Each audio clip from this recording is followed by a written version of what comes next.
Johans, what are you expecting to see in this trip? Whales and dolphins. Whales and dolphins. Have you ever seen a whale before? No. What about dolphins? No. Yeah. Oh, yeah, in the zoo. I think. In the zoo, the aquarium. Oh, yeah, that. In your aquarium, remember? Yeah. Last August? Okay. So, how many kinds of whales are there? I don't know. Do you know? Don't lie to me. 6 or 5. Do you remember the names? Yeah.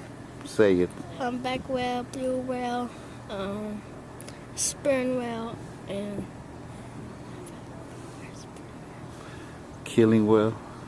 yeah. Oh yeah, orcas. The same as killer whales. Okay.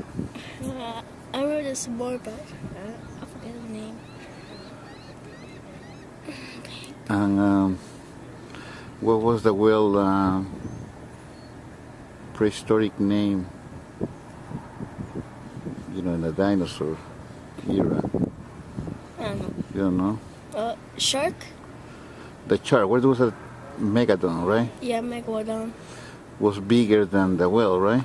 Like it can't get the same size as a whale. Yeah, they hunted the prehistoric sperm whale. I forgot the name. Okay. Good.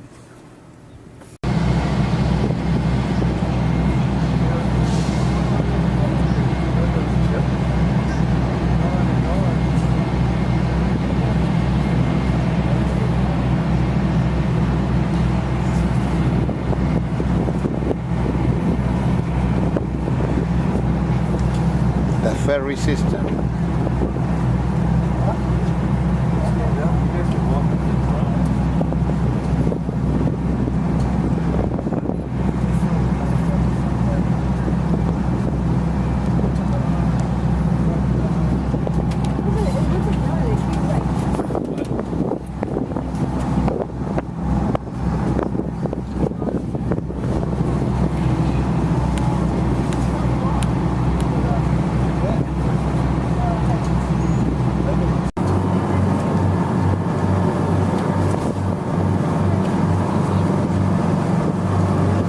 This is where the Delaware River meet the Atlantic Ocean. Okay guys, just up ahead lies the Delaware Bay. If you were to make a right-hand turn, head up the Delaware Bay, you'd eventually wind up in the Delaware River and be in Philadelphia about 80 miles. Communities over on the right. First up is North Cape May, then Town Bank and Old Whaling Village, and the Villas.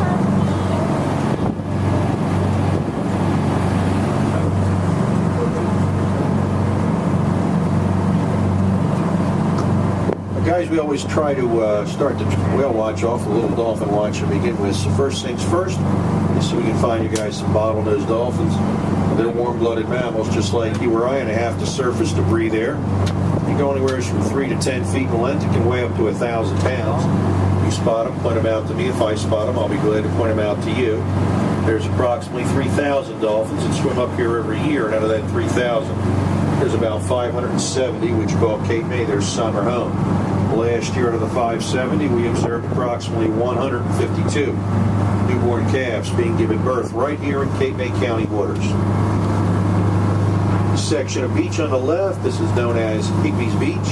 This used to be our local clothing optional beach. That's right, this was the nude beach for about the last 85 years, and then about 15 years ago, our then governor at the time, Governor Christy Todd Whitman, signed a bill telling them to put their clothes back on.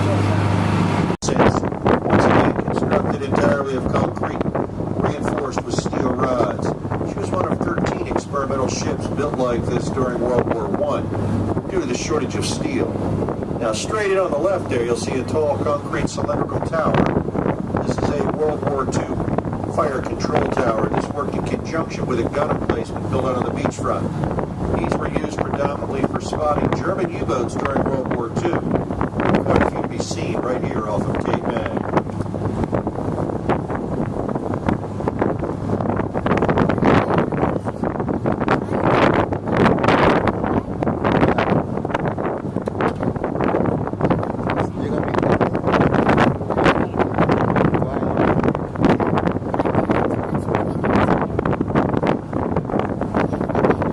get a few.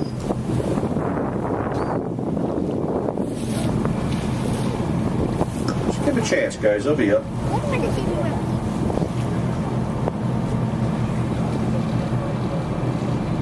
All right. Got more up ahead on the left-hand side. Everybody's coming our way. Now, believe it or not, ladies and gentlemen, we've actually been photo-identifying the dolphins here off of Cape May for about the last, well, 20 years. What we've found out is astonishing. You see, we've actually been able to prove beyond a shadow of a doubt that the same dolphins physically return here a year after back, right? Well, guess what? So do the fins. Got some back behind us here. We got a group on the left-hand side just went down. You got another group dead ahead of us coming our way. Everybody's coming this way. Kind of throw the brakes on here and sit. Everybody ought to swim right into us.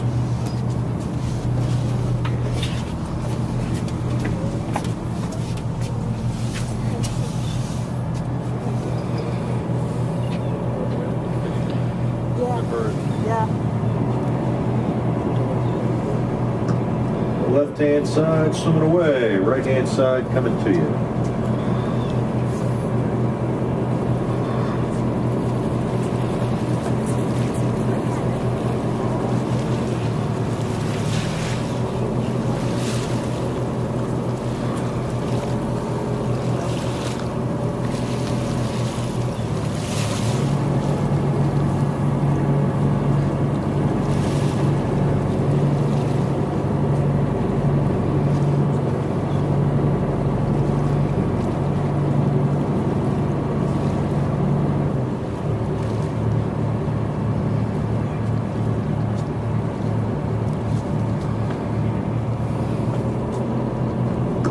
Coming, but they're certainly not in a hurry.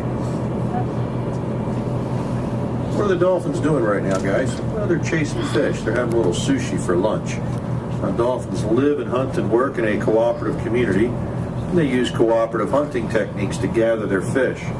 You'll usually have two of the larger dolphins, known as century dolphins and or centurions, go off to gather a large school of fish back to the main pod of dolphins. Patience, patience, patience.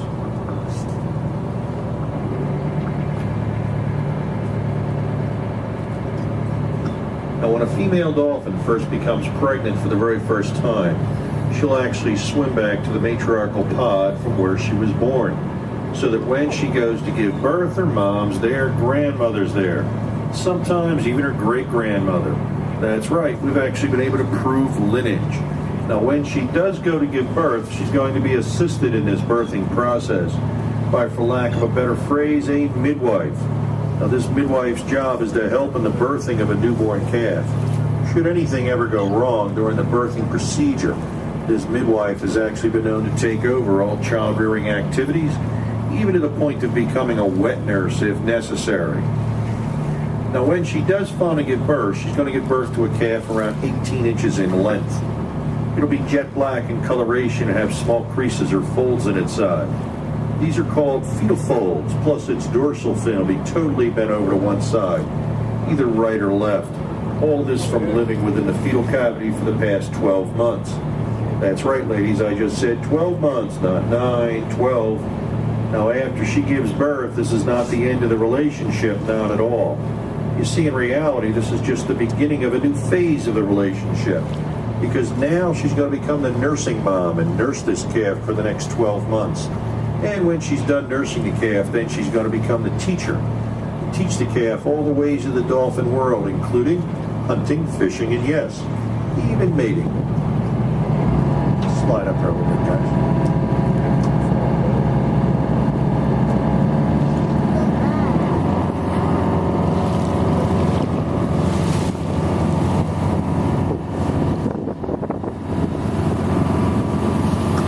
Back behind us here, guys. We got a group on the right-hand side. We got two groups up ahead here.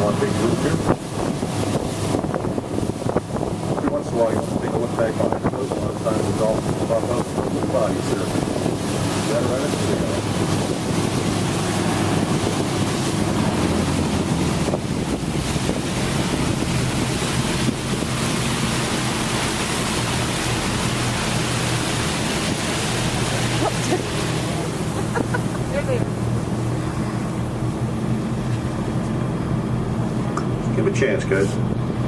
Got a few guys up here on the left-hand side, up in front of us here. And we should have everybody gathering up behind us here close. Now, dolphins eat about 20 pounds of fish a day.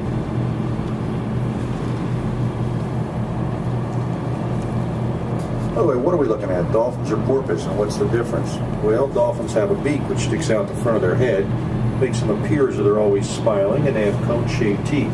Whereas porpoise have a blunt head with spade-shaped teeth. Today you're looking at Atlantic bottlenose dolphins, that's right.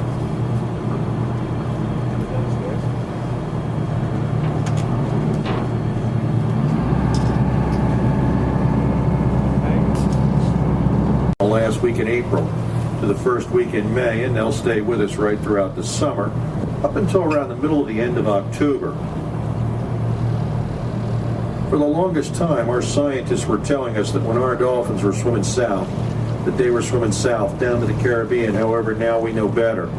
You see, some of our local boys have actually been radio tagged, and we now know that when our boys swim south, they're actually swimming south down to North Carolina, right around Morehead City, North Carolina to be exact.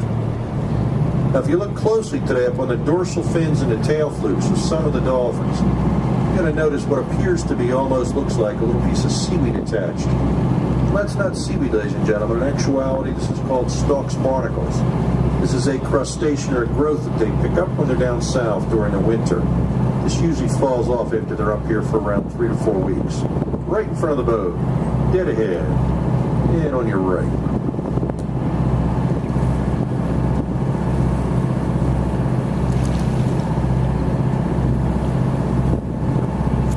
Boys are dragging us up the bay here, wrong direction.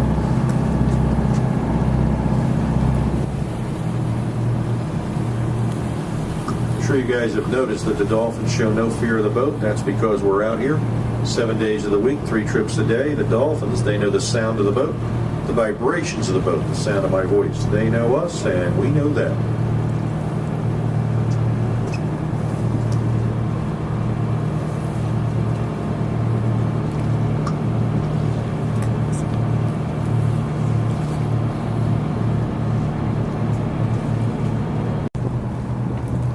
When we left the dock, we said that we were leaving on a cetacean spectacular. That word cetacean itself refers to a group of marine mammals which are comprised of 76 different species, which are broken up into 2 subgroups, toothed whales and baleen whales.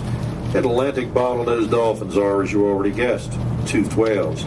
The great whales, the humpbacks and the finbacks, these are baleen whales. They have no teeth whatsoever. However, they do use the baleen plates, the front of their head, to filter their food supply.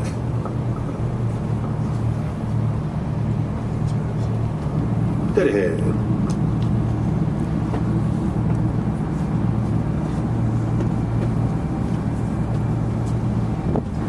Boys are off playing in the flat water here. They're just chowing down, having lunch. The tide is still going out nice and easy here right now, and the dolphins are swimming into the tide with their mouth wide open, having lunch. It's kind of like takeout for you or I.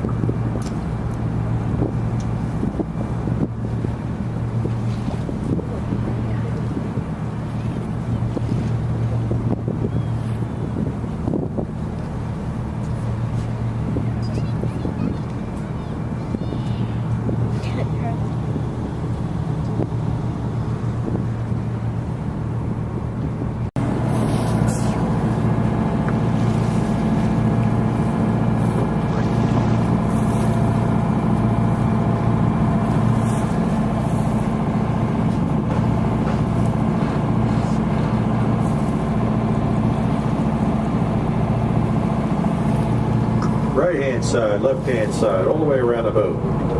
The dolphins, ladies and gentlemen, actually have the ability to dial up their underwater sonar to such a high pitch or frequency that they've actually been recorded stunning fish underwater. Now, how do they do this? Well, in reality, this is a sound pulse that the dolphins can generate from the melon portion of their head. It shoots out underwater, and it's received back to them by tiny little receptors. Their lower jaw or chin, actually it's their teeth. See, their teeth are actually offset into 2 distinct rows in their lower jaw. So they actually pick up this sound pulse, if you will, in stereo.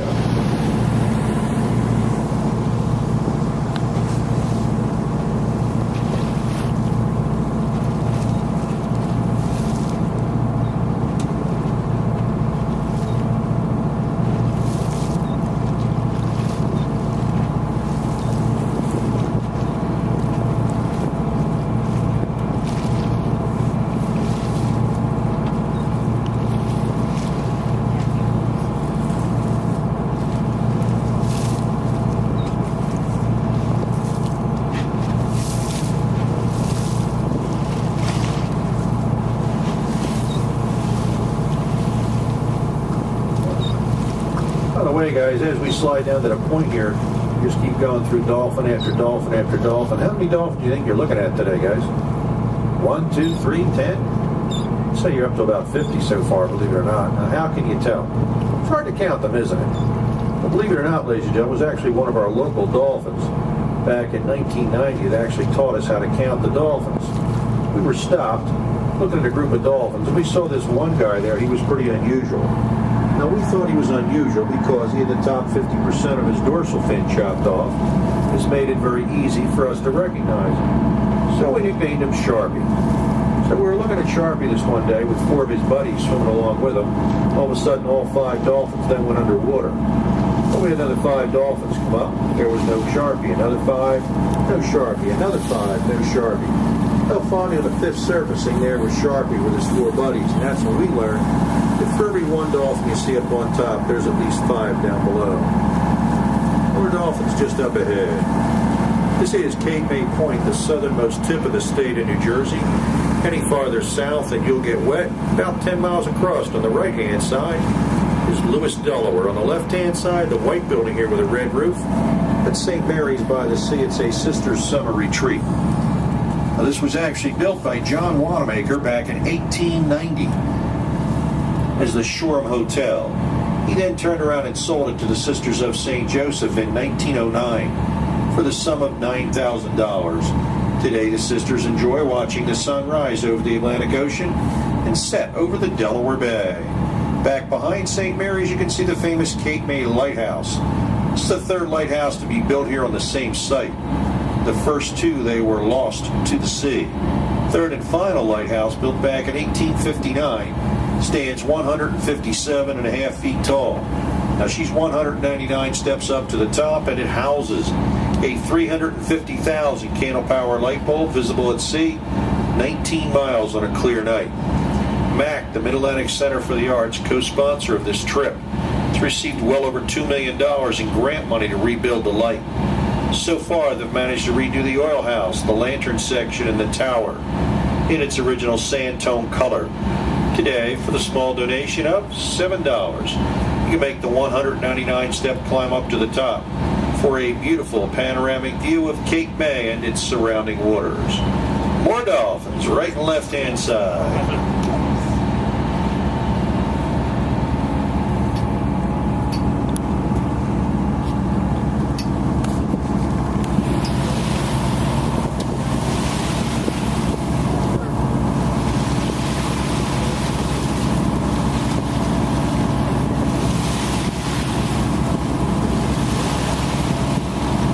That little calf down on the left-hand side, guys, about maybe 6 weeks old.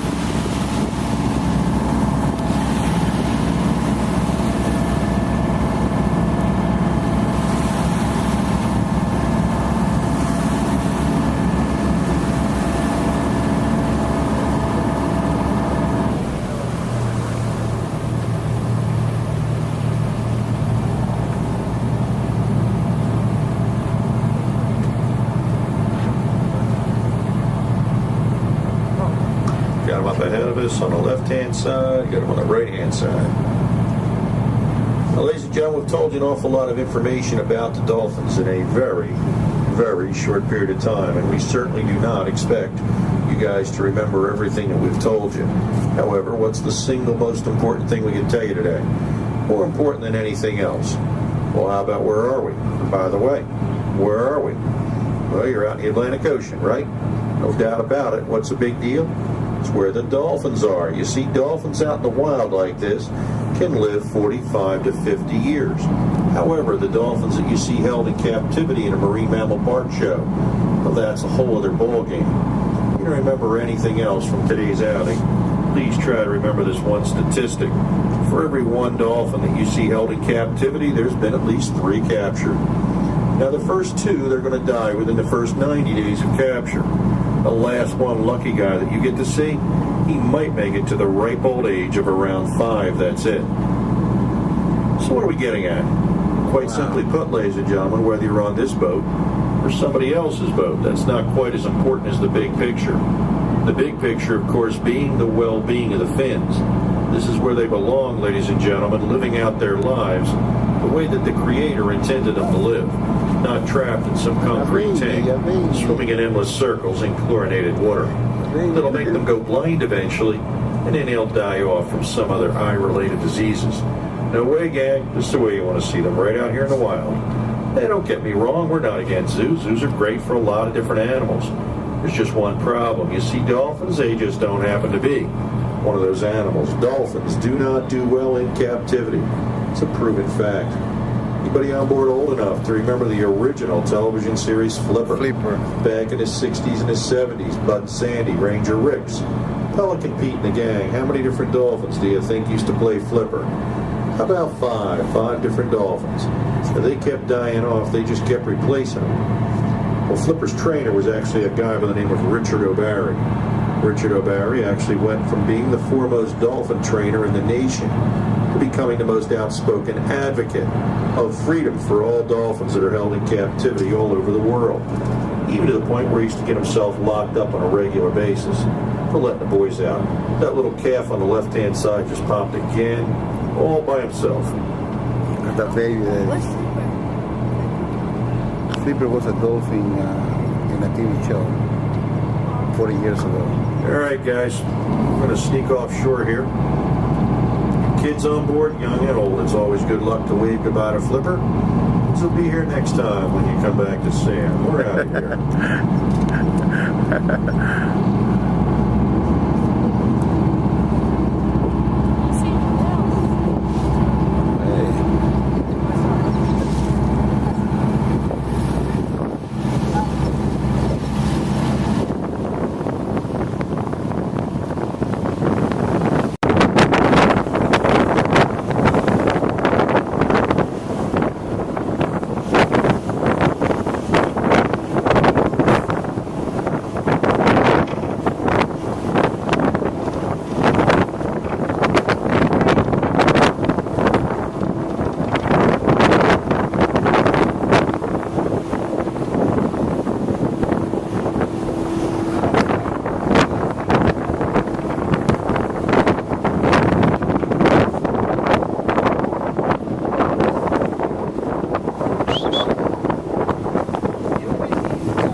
You'll see a jack-up barge, and that jack-up barge, there's a huge booster pump, and it's ready installation. You're seeing one of the bridge on the right-hand side of the head, that is Wildwood Crest, Wildwood at 12.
guys. Just, nothing like what we had down at the point, but certainly a little something to break up the monotony on the way home here. Just up ahead of us there. Slide up here a little bit.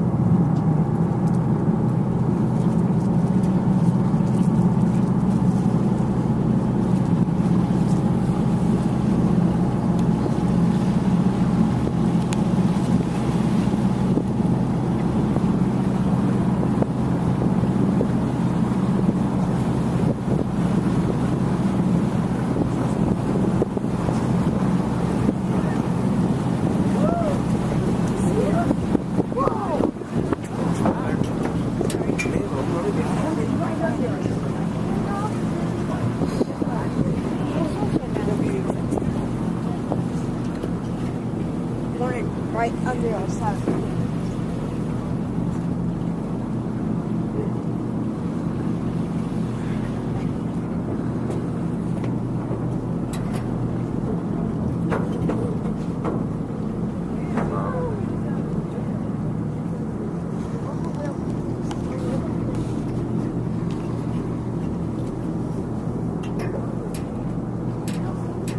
Back behind us, right hand side, coming this way.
the right-hand side, you can see the 2 Mile Bridge. This bridge connects Wildwood Crest with Cape May.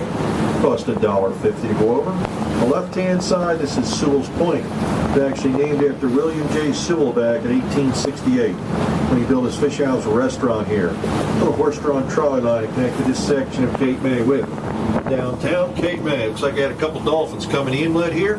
Check out the harbor. Left-hand side, right here. Just went down. A couple guys swimming out. Back behind us on the left. They should be swimming back out again. This summer we had a lot in here, guys. We had them up by the Coast Guard base. We had them up by the bridge. Had them up at Sunset Lake. It's a normal thing in July and August. This time of year, not so normal.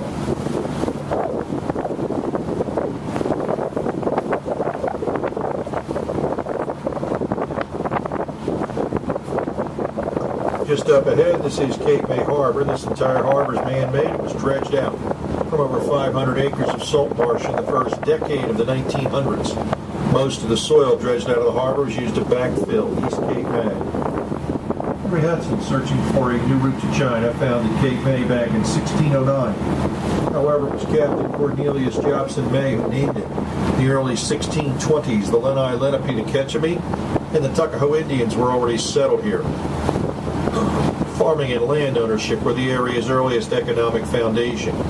Whaling in the Delaware Bay, which had first attracted English settlers in the early 1670s, largely died out by the early 1700s. As early as 1766, Cape May was actually advertising as a seaside summer resort. Its popularity peaked in the mid-1800s when it became known as the Queen of the Seaside Summer Resorts. Tourism and fishing have been the basis of Cape May's economy ever since. Now, all the real estate up ahead on the left-hand side, this is all part of Group Cape May, Coast Guard Recruit and Training Center. This is the only training center left in the United States due to the severe budget crisis. If you join the Coast Guard from anywhere in the U.S., this is where you're coming for your 8 weeks of basic training.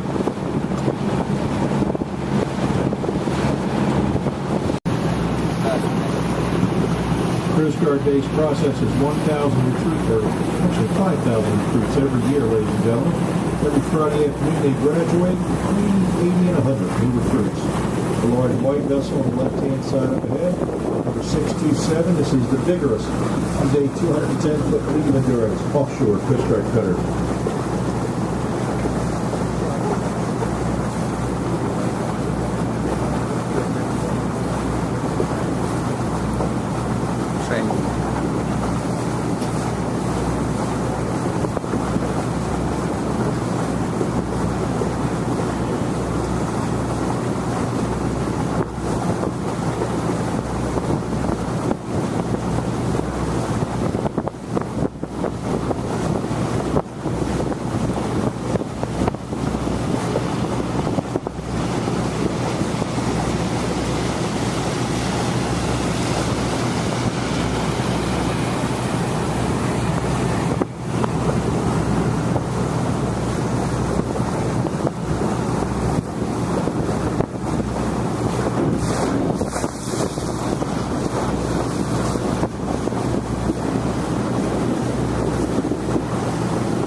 Left-hand side there, the white building with a gray roof and a blue awning. That's the Corinthian Yacht Club, the local sailing organization in Cape May. It also happens to be the oldest yacht club in all of southern New Jersey.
to take this opportunity on behalf of the crew of the Cape May Whale Watch, and first myself, to thank everyone for cruising and searching with us this afternoon. I'm sure hope you enjoyed your trip, and hope tell all your friends about us as we are the largest, the fastest whale watchers in the entire state of New Jersey, and the only boats that guarantee marine mammal sighting on all of our cruises, such as our dolphin friends this afternoon.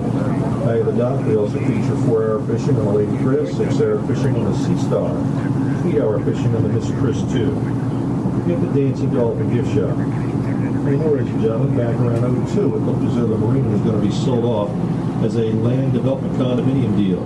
Well, that would have meant that the 11 different families that have businesses that operate here out of the Miss Chris Marina would have been displaced and put out of business, including yours truly. We didn't think that was a very nice option, so my wife Mary and I got together. We went to the bank, borrowed the money, and we bought the marina. Now the marina remained open to the public, you guys and myself, as long as I'm breathing. Now with that, we wound up owning a gift shop. Never owned the gift shop before. The gift shop was always owned and operated by the marina. We didn't care too much for what they did. We closed it, sold off the old inventory, redid the interior, redid the exterior. Mary became the buyer for the store. Now we have embroidered hats, t-shirts, and sweatshirts, gold and silver jewelry for the ladies, all kinds of stuffed animals, educational books, and toys for the kids. If you'd like something, stop by the clay-colored building just up ahead of the red ticket booth on the way back to the parking lot. Right now, she's featuring 50% off across the board on everything in the store. Everything is 50% off. We are the Long Haul Boys. We start off every spring in March, and we sail right through the first weekend in December. If you're trying to find us on the internet, you can punch us up at Cape May Whale Watcher, WATCHER.com on the web. Now sailing 2 trips daily, 10 and 1 every day. Now that as you're docking, I'd like everyone to please take your seats. Everyone on board must have a seat before we can dock the boat. Just take your seats on the fixed seating. This Friday afternoon, at 10 o'clock, we're doing one of our lighthouse cruises up to Delaware Bay to visit all the lighthouses, which are only visible from the water. And that is this coming Friday at 10 a.m.